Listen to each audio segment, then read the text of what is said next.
Good morning, everyone. My name is Elnuman Mohamed. I'm one of the rheumatology trainees in Northwest London, and I'm going to present a case that highlights mainly the collaboration that we have in Imperial between the rheumatology and cardiology.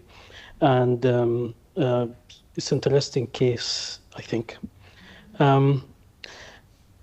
So this is a 47-year-old lady, and she has 12 months history of constant central and left-sided chest pain associated with palpitations, dizziness, sweats, and abdominal pain that radiates to her legs. She doesn't have paroxysmal nocturnal dyspnea or orthopnea. Her past medical history include poorly controlled hypertension, as we can see from the medication list there. She's on multiple medication to control her high blood pressure. She has chronic kidney disease, mid-esophageal diverticulum, schizophrenia, and history of endometriosis. And she was seen in the rapid access chest pain clinic, where she was found to have high blood pressure, 165 over 106 millimeter mercury. Her heart rate was 96. And systemic examination was unremarkable there. She had a blood test which showed normal troponin and BNP. Her CRP was elevated, and as well as ESR. And this is her ECG, which was not showing any ischemic changes.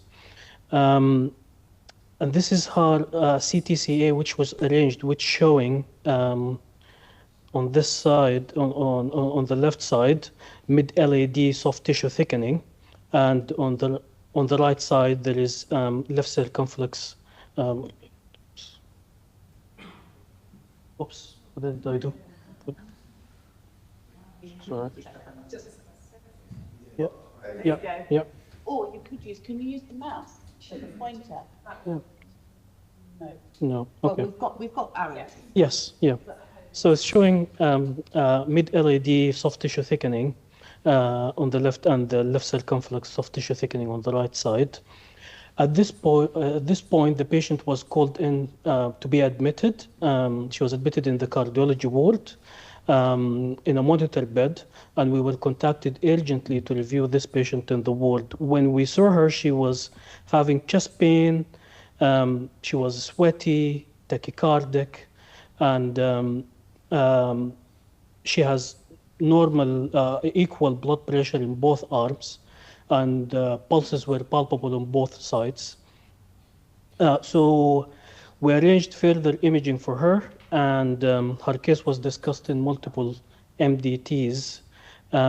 So we can see from the CT scan on the left side and the MRI that there is periaortic soft tissue thickening at the lateral wall of the ascending aorta. And she also had a cardiac MRI, which showing diffuse periaortic soft tissue thickening along the lateral wall of the ascending aorta as well. So she also had a CT PET, which showing mild uptake in the ascending aorta. And it was noting that this PET CT was done after initiation of steroids. So we also arranged further imaging just to look, as Dr. Tarkin was mentioning, about checking for evidence of vasculitis somewhere else, but there was no vasculitis in the carotids or the intracranial arteries. So putting this all together, so we have a 47-year-old lady, young lady with systemic symptoms and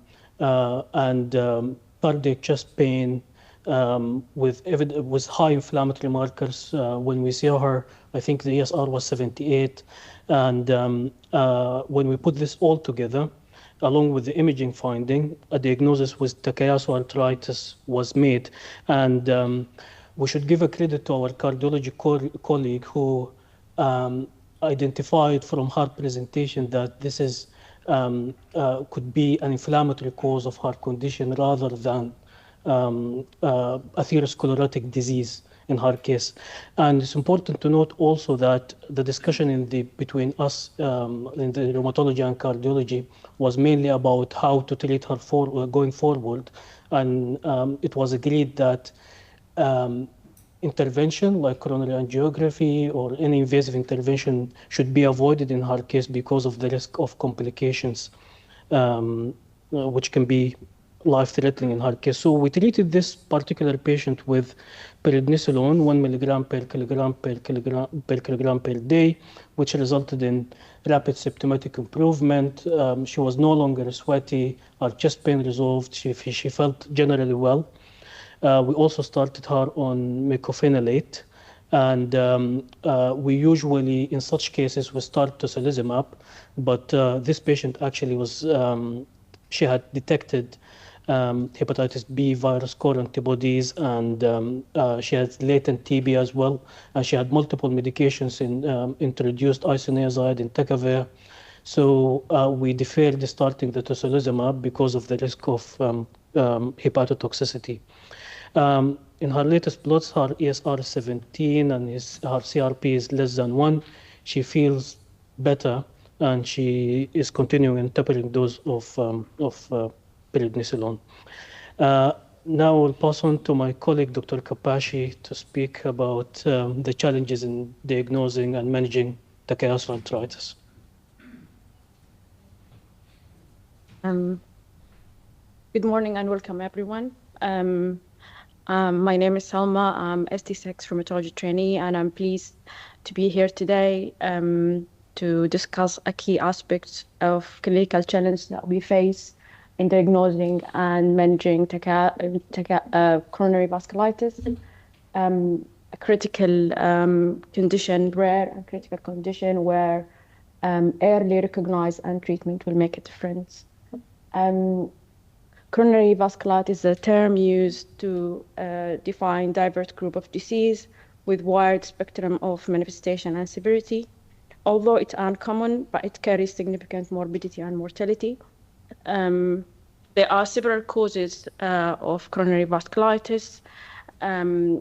Most of them an autoimmune disease like Takayasu's, Kawasaki's, GCA, ANCA-associated vasculitis, and medium vessel vasculitis. We also can see that in eosinophilic angiitis, Behçet disease can rarely cause that as well, COVID infection, IgG4 related disease, also some medication like hydralazine and cocaine, and some other infections. Among these diseases, 10% to 45% of cases of coronary arthritis are caused by Takayasu's and Kawasaki as dominants. Takayasu arthritis as diagnosed with our patient's case, it's an autoimmune inflammatory of the aorta and main branches leading to narrowing and aneurysm stenosis of the vessels. It's typically common in young female between the age of 10 and 40. Demographically, it's common in Southern Asia, Mexico, and Japan. Typically, the most common affected is the aortic arch and proximal branches and pulmonary artery as well. Here we're talking about the challenges that we face around coronary vasculitis diagnosis. So diagnosis of coronary vasculitis itself is sometimes difficult because it's hard to differentiate between vasculitis and atherosclerosis, as that mentioned in Dr. Toknin talk in PET scan evaluation. So we will need a multimodality imaging to diagnose this and differentiate between them. We'll come to talk about this shortly. When we consider coronary vasculitis, this is the question usually arises. Typically young patient, female patient present with high inflammatory markers, unexplained systemic symptoms, and has no conventional risk of heart disease. Also, if we find an ostial lesion in CTCA rather than diffuse coronary disease, we would think about vasculitis as a cause of heart chest pain. Pregnancy also is very important to evaluate pregnant lady with Takayasu from coronary vasculitis. We will need to do a baseline CTCA when diagnosed with Takayasu. Also, perhaps the other important challenge to mention that the disease tends to reveal itself when complications arise, like the patient can present with MI angina and aortic stenosis and pulmonary hypertension, late disease onsets. Also, we don't have a single definitive test to diagnose Takayasu or coronary vasculitis, so the diagnosis usually require MDT approach, integration of imaging, blood investigation, clinical picture, and sometimes we need biopsy. In terms of imaging as challenge, imaging play an important role in distinguishing coronary vasculitis, but we don't have single test to tell us the diagnosis. Therefore, multimodality imaging usually required. And this slide here, this slide summarizes multimodality imaging that we use to diagnose Takayasu. And we can see here, we can use CT angiogram. It's a very advanced tool. It shows the mural thickening, enhancement, shows the local edema, stenosis or occlusion, a very structured picture of the internal vessels, but it can't show the inflammation. Also, we use MRI angiography. It gives details about structure of stenosis occlusion as well. Ultrasound can be used, and FDG beds, as mentioned earlier, is a good tool today to identify the inflammation of the vessels and around the myocardium as well. But PET scan is sometimes failed to identify the coronary, the small vessels like coronary artery inflammation. In this slide here, we are talking about a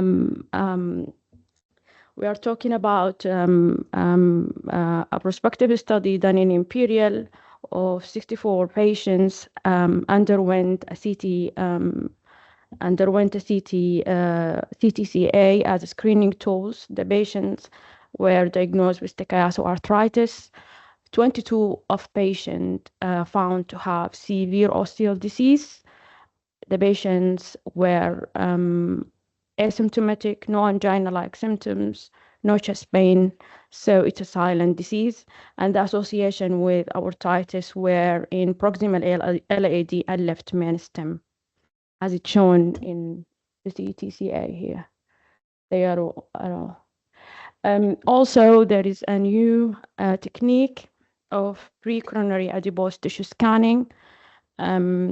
It's a new technique. It might help to identify the coronary vasculitis, as mentioned by Dr. Tarkin a while ago. Also, timing of immunosuppressant therapy is a challenge for rheumatology and cardiology as well. So we can say that it's crucial in Takayasu because it can differentiate between the reversible inflammation and irreversible damage of the vessels. So starting immunosuppression early is a gold standard of treating this disease. And the goal of treatment is to treat the inflammation early before the fibrosis and stenosis became fixed and prevent new lesions and reduce systemic symptoms as we see in our patient. There is no significant data to support a specific immunosuppressant agent. In early phase treatment, our practice, we give a high dose of glucocorticoid with tocilizumab or MMF. And if there is an evidence of myocarditis, we might consider starting on cyclophosphamide. Other medication like anti-TNF, methotrexate, and sulfasalazine can be given. Last challenge today we need to discuss is the timing of cardiac intervention. Also, always we have been asked this question by the cardiologist.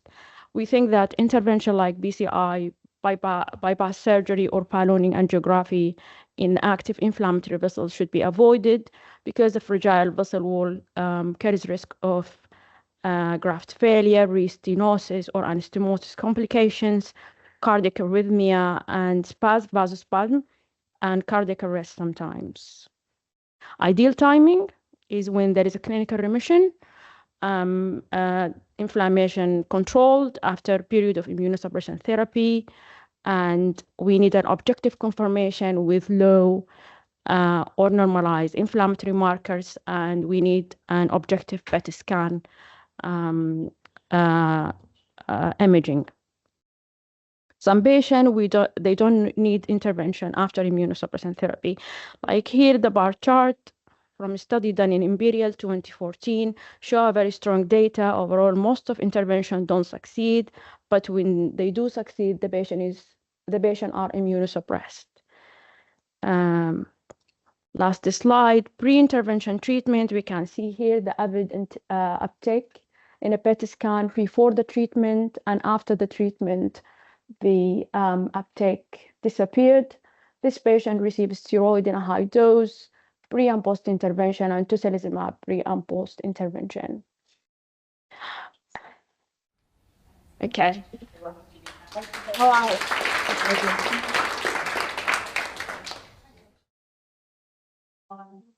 Brilliant. I hope you can hear me. Thank you very much to Elnuman and Salma. I really can't stress how challenging the case was, particularly because the patient really speaks very limited English. So we have to also credit Ayan Farah, who's at the back there and presenting soon, who was able to translate for us. It's been a challenge since when she's not in clinic. Patient has done very well. Do we have any questions in the room? And do we have questions online? Jason has got the computer. Oh, yes. Hi, thanks very much for the talk. I just want to ask, there was a lot of severe osteal disease. It was very interesting in the scans of all the tachyarthritis patients. I just wondered, is that due to untreated active coronary vasculitis, or is that due to sort of accelerated atherosclerosis as part of the disease? Yeah, for sure. So that's a really great question. And actually, we don't know the full answer to that, but it is a combination of those two things. In this case, there wasn't very much calcification. So we have to assume that there is osteostenosis due to extrinsic compression of, and you could see that nicely, I think, in the images, that there's an extrinsic edema that's compressing the vessels. And the worry is, and we've certainly seen it before, and in fact had a patient had a cardiac arrest and died many years ago at the Hammersmith, and I was a registrar for putting a wire down, doing angioplasty through that stenotic osteal lesion, and it clamped down and the patient, it was just completely unrecoverable, and they died. So we know that we have very good data plus our own clinical experience of doing this all the time, which is that we have to treat the patients. Even in an acute situation, there is an advantage of giving high-dose steroids to try and get that edema down so you don't have that problem, and if you can, not intervene. So it's difficult, because I know lots of cardiologists like to intervene, but we really have to. And I'm very grateful to Elnuman for crediting our cardiologists. I think one of them is on the call, I could see from home. But we really must say that it is very important, because if they hadn't been so aware of our type of patient that we see at the Hammersmith, they might not have realized what was going on with this woman, because she had risk factors to have atherosclerotic disease. If they'd done an invasive angiography as the diagnostic test, they would not have seen anything. Well, they could have risked her life from the first point, but they actually wouldn't have seen anything. And then they go back, and so you've done a high risk procedure in a patient for the wrong reasons. And so I think this was a very good case, and I think it highlights nicely that learning point for any cardiologists that are here. So we have a few questions online. I think the first was from Dr. Beatty. Do you want to unmute yourself and ask your question? Yeah, thank you so much for that great case. My conflict of interest, I'm a radiologist in Newcastle, cardiothoracic radiologist in Newcastle, and my conflict of interest is that my partner is an interventional cardiologist, so I spend my life trying to keep patients away from him. And yet, you know, in the acute setting, CT is not as yet our modality of choice for acute coronary syndromes, but I think cases like this highlight when there may still be a role to play and evidence to be gathered. From an imaging perspective, I think it's really interesting to hear the discussions around not doing the intervention, optimizing therapies. I think it would be interesting to consider whether you do a follow-up CT to assess the anatomical component and the plaque disease, and also then whether the patients are getting ongoing symptoms of chest pain and angina, looking at things like FFRCT and stuff before you contemplate whether to do the revas, because I share all your concerns about rushing to do intervention. However, that wasn't the question that I was going to pose. That is just my observations. So what I was going to ask people, the panel and beyond, is whether people have thought about patients that have coexisting large vessel vasculitis and atherosclerosis, if we should be targeting both components of their disease. For example, with the new NICE guidelines in injectable lipid modifying therapies and stuff, should we be using the lower thresholds from the NICE guidelines and perhaps being more aggressive with both components of disease? Because ultimately, as I think we've been already discussing, there is such an overlap, and maybe, you know, we specifically should be having a clinic where the cardiorheumatology patients that have both are being considered by these specialist groups. But interested to hear what other people are doing in practice or their thoughts. Thank you. Jason, I think you don't need to push it down now, is that right? And tell me if it's red light, it's okay. Yeah, cool. Yeah. So thanks for those really insightful comments. That's you've raised some really important points. You know, firstly, to do with whether we repeat imaging, of course, you know, in clinical practice that would probably be symptom guided, but we don't have clear guidance, and clearly this patient's at risk of future atherosclerosis, future relapses. So I think the need to consider repeat imaging is certainly important, and that was one of the things I wondered whether you would in this case. But I guess to answer your other question about lipid lowering and treating the disease, again, I would fully agree with you that if we know these patients have established cardiovascular disease, and we know that they have massively increased risk profile from their systemic inflammation, then certainly anything we can do to improve that risk profile is beneficial. But there's no clear guidance on how low we go with LDL in this patient population, which is something we need to look at. But I think it's an important point that you raised, for sure, and I agree with you. Yes, so I would agree with that. I think you're asking the most, well, this is probably the second most important question that we're dealing with at the moment in the field of cardiorheumatology, with the first being, can we modify plaque sufficiently in the general population using our rheumatology drugs? And I think we'll know that some studies Jason's doing and some international trials that are happening. But the second most important thing is, can we, on top of the absolute fundamental tenet, which is treating the inflammatory disease. Okay, so you've got to get control of their inflammatory disease. That's the most important thing. And Maya's head is going to fall off shaking. She's like, yes, but it is essential that you do that.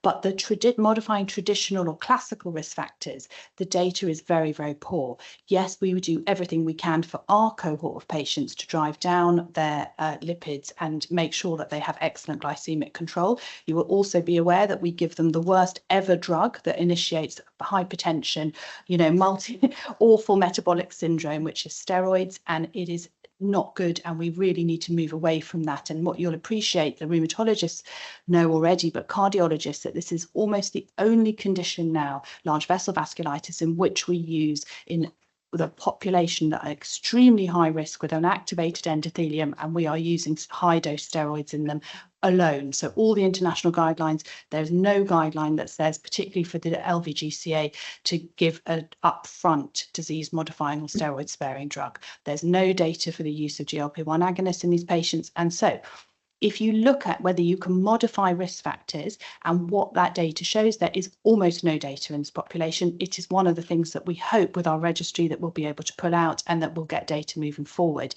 But one would assume that driving down lipids would reduce the cardiovascular risk. The only caveat I say to that is that many years ago, I was involved in a double-blinded placebo-controlled trial of rosuvastatin in patients with lupus, looking at the IMT thickness and whether that modified their cardiovascular risk. The trial was negative. Okay, so you would think that improving their lipids would improve their risk over time, and it did not, and that data remains unpublished, I'm afraid. But so whilst we think it, we don't actually know, unfortunately. I hope that answers the question. Yeah, and a really interesting point about the clinical trial, and I wonder if some of the newer drugs that that were mentioned, different mechanisms of lipid lowering, whether that would have. But yeah, we have some more questions online if we have time. One in the room, one more. Oh, should we go running out. online first and then? Yeah, so Dr. Shukla was next. Go ahead. Thanks, everyone. I'm Rudy Shukla. I'm a consultant rheumatologist at Manchester.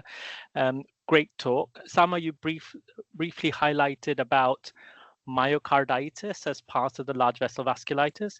That's really interesting, purely because I've actually got, as we speak, an 18-year-old that I'm looking after with different territory coronary vasculitis-driven infarcts with myocarditis that was picked up on cardiac MR.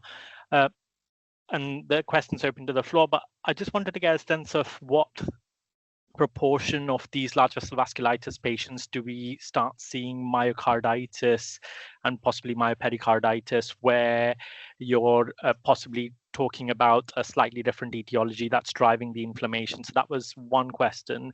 And the second one, which is probably brief, the question about infections and navigating that. The case you presented had lots of different infections going around it. So the choice of immunosuppression, hitting hard versus picking a slightly more moderate choice of immunosuppression, and how to switch between the two. Thanks. Thank you. So the answer to the first question is we think about 5% have some kind of myopericardial at presentation with Takayasu. The MRI techniques now, most people wouldn't do a cardiac MRI if they didn't think there was a cardiac symptoms, and that's another thing we're going to be addressing as part of our prospective study for the CARDIO-IMID. We do CMR up front when patients come to us, and we do CTCA as standard. And when we look, we find, okay, what the clinical significance of that is unclear, but I think people don't think of a diagnosis of Takayasu or large vessel vasculitis when a patient presents with myocarditis or isolated coronary arteritis, which is why we chose this fairly hot case. So I should say this case is going to have future follow-up imaging, but this is all just happening imminently. So but we will follow up, and she's much better. Now, when you talk about whether we delay to get control of infection, so this lady was on a cardiac monitor who was unbelievably tachycardic, and she really wasn't settling, and it was nothing to do with the chest pain. She just was very tachycardic, and we were nervous to give her steroids in case that made the situation worse. But in fact, within hours of her receiving the steroids, her tachycardia settled. So it was being induced by the inflammation. It was extraordinary to see it. And she was on a cardiac monitor. You could see it all come down. The telemetry got better. So we didn't have time to think about it. I'm generally very confident about giving immunosuppression, even in the context of severe infection, and particularly hepatitis. We know we can treat that. We know we can handle it. We can't give up life. She had life-threatening disease, and she almost certainly would have had very severe cardiac damage. And we think we've got away with it without having too severe damage of the myocardium.